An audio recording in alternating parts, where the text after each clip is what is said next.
O Senhor esteja convosco. Proclamação do Evangelho de Jesus Cristo segundo Marcos. Naquele tempo, o rei Herodes ouviu falar de Jesus, cujo nome tinha tornado muito conhecido. Alguns diziam: João Batista ressuscitou dos mortos, por isso os poderes agem nesse homem. Outros diziam: é Elias. Outros ainda diziam: é um profeta como um dos profetas. Ouvindo isso, Herodes disse: ele é João Batista. Eu mandei cortar a cabeça dele, mas ele ressuscitou. Herodes tinha mandado prender João e colocá-lo acorrentado na prisão. Fez isso por causa de Herodíades, mulher de seu irmão Filipe, com quem se tinha casado.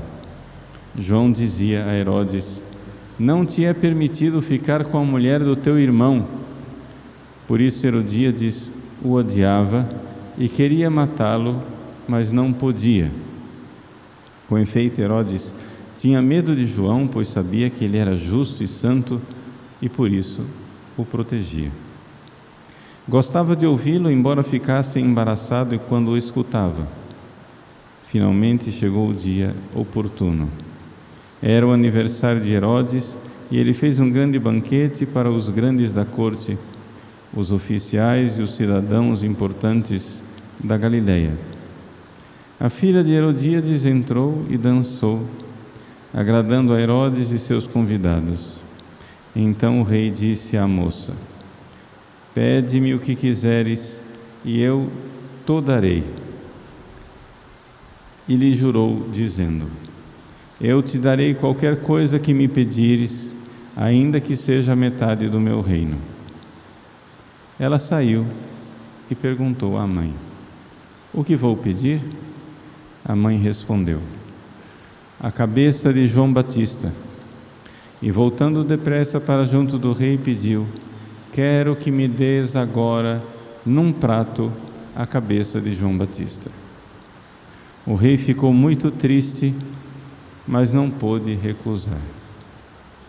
Ele tinha feito o juramento diante dos convidados. Imediatamente o rei mandou que um soldado fosse buscar a cabeça de João. O soldado saiu, degolou-o na prisão e trouxe a cabeça num prato e o deu à moça. Ela o entregou à sua mãe. Ao saberem disso, os discípulos de João foram lá, levaram o cadáver e o sepultaram. Palavra da salvação.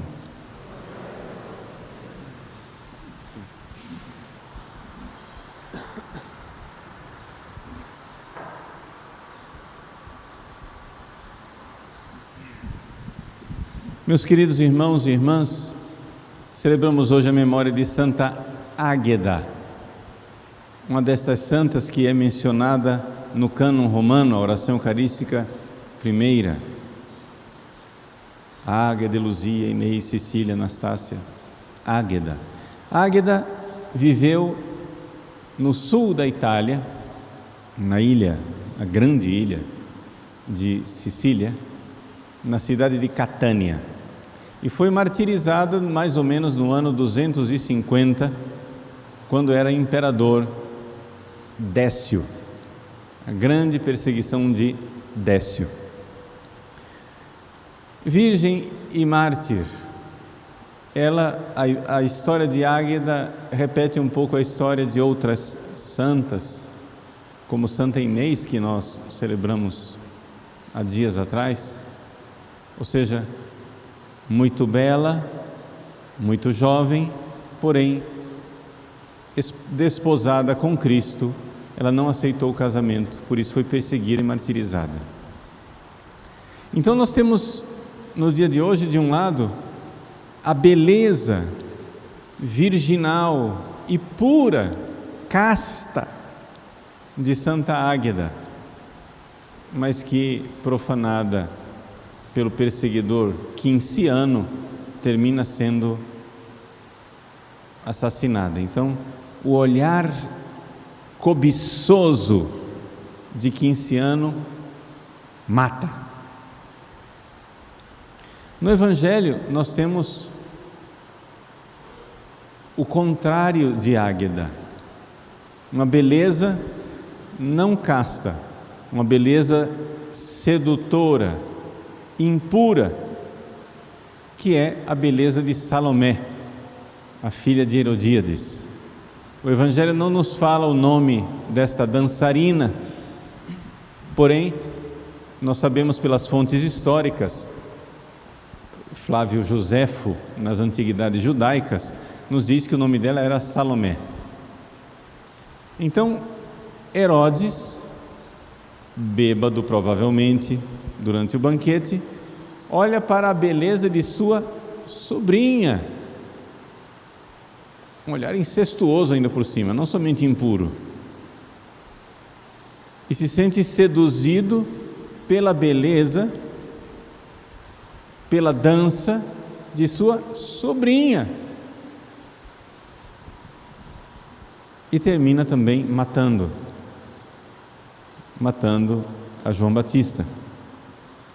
Então, eu gostaria de, embora sejam duas figuras tão opostas, a beleza casta de Águeda e a beleza sedutora que enfeitiça de Salomé, eu gostaria de pegar aquilo que é o ponto comum desses dois opostos, que é o olhar impuro dos homens, e falar um pouco sobre a pureza do olhar. O olhar impuro de 15 anos matou Águeda, o olhar impuro de Herodes matou João Batista. As duas coisas se acomunam. E lembrar um ponto muito importante da vida espiritual. Meus queridos, a pureza, para homens e para mulheres isso, hein? A pureza é pré-requisito necessário para ter uma vida espiritual que nos faça crescer. Se você não está sendo bastante, assim, preciso, caprichoso nos detalhes com a pureza, você não vai crescer espiritualmente nunca. Você pode até nem cair contra a castidade, mas vai ficar enterrado e parado no mesmo lugar até a sua morte, não vai crescer espiritualmente. Se nós queremos o crescimento espiritual, é necessário ser bastante atento na pureza. Por quê? Porque quando o olhar se abre para a impureza, o olhar do corpo, o olhar da imaginação, se fecha o olhar da alma para Deus. Bem-aventurados os puros de coração, porque verão a Deus. E isso não vale somente para a vida eterna, lá a visão face a face do céu, isso vale também para a visão aqui desta terra, a visão da fé. Crescer espiritualmente é crescer na fé, e você não vai ver Deus na fé, sua fé não vai crescer, você não vai espiritualmente se tornar mais próximo de Deus, se você não caprichar na pureza do olhar. Vejam, muitos homens, mas isso vale para as mulheres também, muitos homens querem ser castos, muitos que eu digo aqui, os que estão aqui pelo menos, né? Lá fora não sei, no mundo, não estou fazendo estatística lá do mundo, estou fazendo estatística aqui, dentro da igreja. Muitos querem ser castos e conseguem até um certo grau de castidade, ou seja, não pecando mortalmente, não cometem adultério, não traem as suas esposas, não veem pornografia, não se masturbam e assim por diante. Mas a gente nota que alguns não querem pecar mortalmente, mas não cultivam a pureza do jeito que deveriam, e por isso não progridem espiritualmente. Ou seja, um homem casado ou solteiro que seja, que olha uma mulher bonita, ele não está olhando na parte sexual, ele está olhando o geral, a beleza do rosto, a beleza geral da elegância, etc. E até aí, veja, não parece que haja nada de desonesto, pelo menos não tem aqui matéria grave para uma confissão. Só que acontece que continua viciado num olhar carnal. Ou seja, existe ali uma pequena compensação, um pequeno gosto de ficar olhando. Não está pensando em sexo, não está pensando em nada impuro, mas há um gosto de não guardar o olhar, há um gosto de aquele prazer difuso assim, de uma bela visão. Pergunto: isso é pecado mortal? Resposta: não. Mas acontece que, dependendo da história do sujeito, aqui que está, se fosse um santo olhando a beleza de uma pessoa e louvando a Deus e se unindo mais a Deus, seria uma maravilha. Mas o problema é que, miseravelmente, a maioria das pessoas não alcançaram a santidade. Então o que acontece? Esse tipo de olhar carnal fica ainda emperrando o progresso espiritual. Por quê? Porque embora você não esteja pecando, você está estimulando o seu cérebro e prendendo o seu cérebro, e quando você vai rezar, não decola. Porque veja, em que consiste a oração? Deixa eu explicar para você entender do que é que eu estou falando, que talvez uma parte das pessoas não está nem entendendo o que é que eu estou falando. O que é que esse padre está falando? É o seguinte: todo mundo que já rezou na vida sabe que existem dois níveis de oração, por assim dizer. Pelo menos, né? Tem muito mais, mas estou aqui dizendo bem no básico do beabá. Você começa a rezar. Você está rezando, mas você vê que não está acontecendo nada. Você não está vendo as coisas a respeito das quais você está falando, que você está meditando. Muitas vezes você está lá, fica 1 hora na frente do sacrário, 1 hora fazendo meditação em casa, e você vê que você está fazendo força para se concentrar, remando, suando para rezar, mas você termina a oração e você vê que você não fez uma refeição espiritual, que aquilo não alimentou profundamente como poderia ter alimentado. Mas existem outros momentos em que você vai rezar e pá, decola.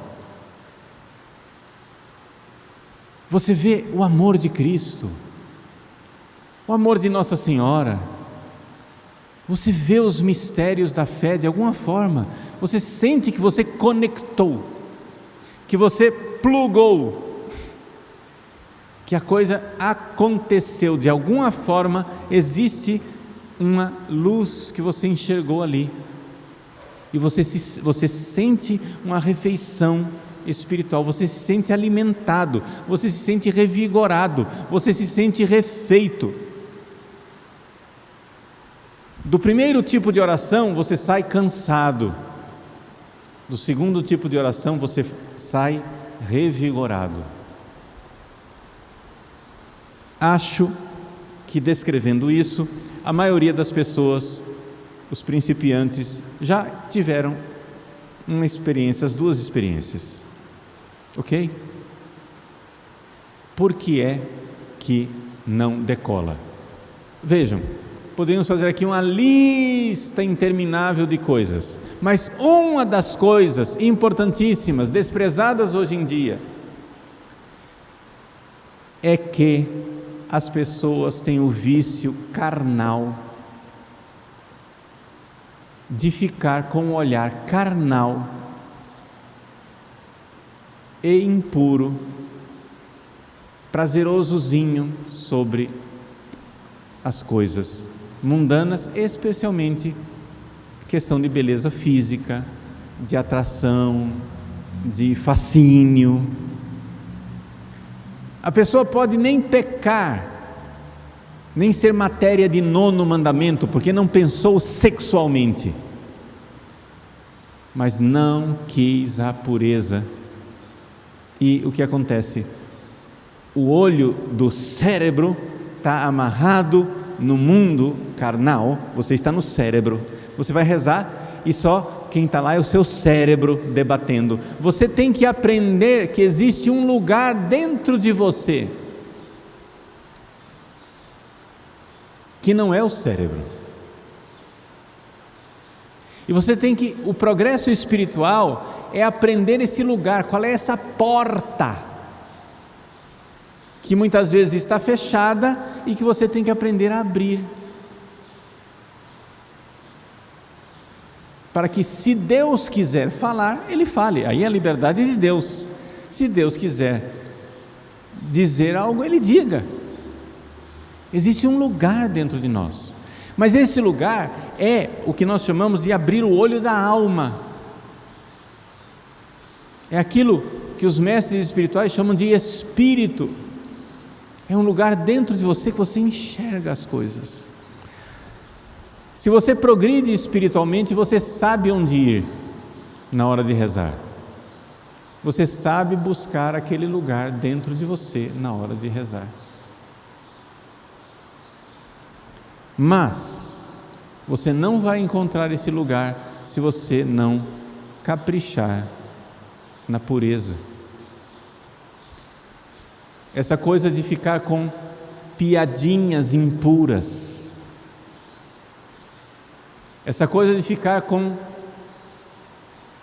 palavras de duplo sentido, sensual, aquela brincadeirinha que você não está falando imoralidade, mas todo mundo sabe que debaixo dos panos ali tem uma imoralidade e todo mundo ri.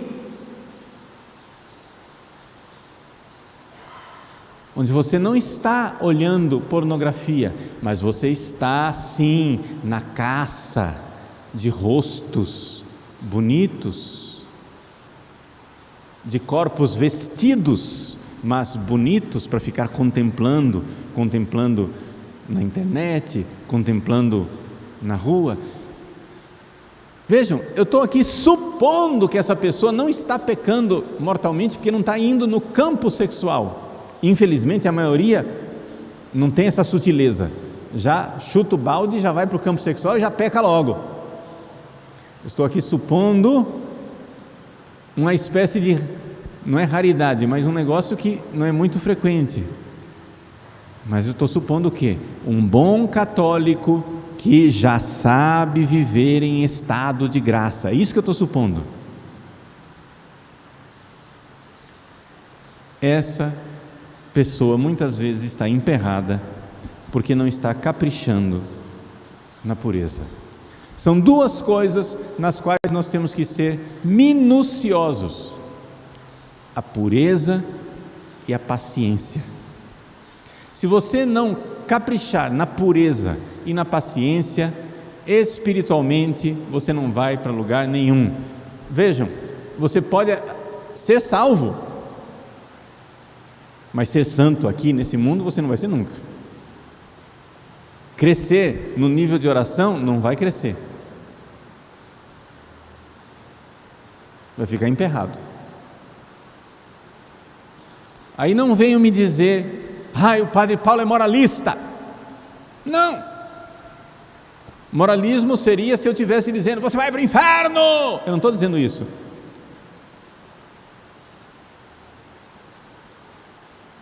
Porque olhou uma mulher e ficou fixando, sem pensar em sexo, ficou fixado naquela beleza. Você vai para o inferno por isso? Se você não entrou no campo sexual, não vai para o inferno por isso. O problema é o seguinte: aquele amor sobrenatural da caridade, que inflama os corações e faz as pessoas serem santas, não vai crescer. Se é que você não vai apagar ele de vez, porque quem brinca com fogo um dia termina se queimando, e isso é brincar com fogo. Meus queridos, vamos pedir a Deus nosso Senhor uma pureza no olhar, seja o olhar físico, seja o olhar de nossas fantasias, para caprichar mesmo, detalhe assim minucioso, com sensibilidade, sem moralismos, sem ficar aqui vendo fantasmas, mas simplesmente sendo alimentados pelo exemplo dos santos. Bem-aventurados os puros de coração, porque verão a Deus. Eu quero ver Nossa Senhora no céu, eu quero ver a Deus no céu, e eu quero ver a Deus pela fé ainda aqui nessa terra.